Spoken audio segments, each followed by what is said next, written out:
So our Licor de Tannat on our core dessert wine list. So firstly, a quick look at the label. So the main things are Licor de Tannat and at the bottom, Familia Deicas. So Licor de Tannat firstly, that is the style, the name of this wine, but it's also the style of this wine. And this wine was the first wine of its kind to create this category.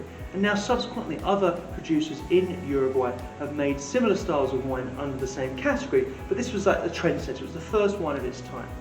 Familia Deicas, that is the family. The Deicas family are a winemaking family in Uruguay that are one of the most notable and largest producers of wine in Uruguay. So in terms of pronunciation, the main thing to focus on is Licor de Tannat. Now in terms of variety, the Tannat is the variety, so that's the grape variety that this wine is made from. Origin, this wine originates from Uruguay, and it's the vineyards of the Deicas family are predominantly planted just north of the capital city in Uruguay, just kind of in the centre of the country on the south coast.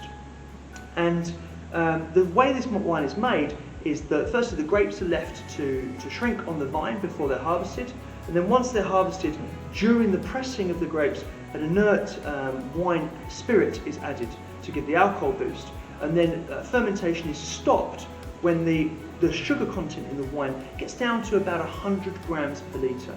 So we're left with a sweet red wine with an alcohol percentage of 18.5%. And like I said, that's around about 100 grams per litre of sugar in the finished product. In terms of the style of wine, this is luxurious. It's a fantastic red wine, very similar to kind of a rich port in style, but you've got that real intensity coming through from the Tannat grape. You know, black fruits, but black fruits with sort of candied sugar element to it, and it's a beautiful wine to try.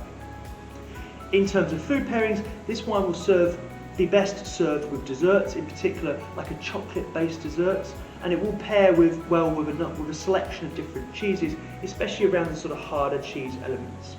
So it's a fantastic wine pairing to serve with desserts and of course with cheese.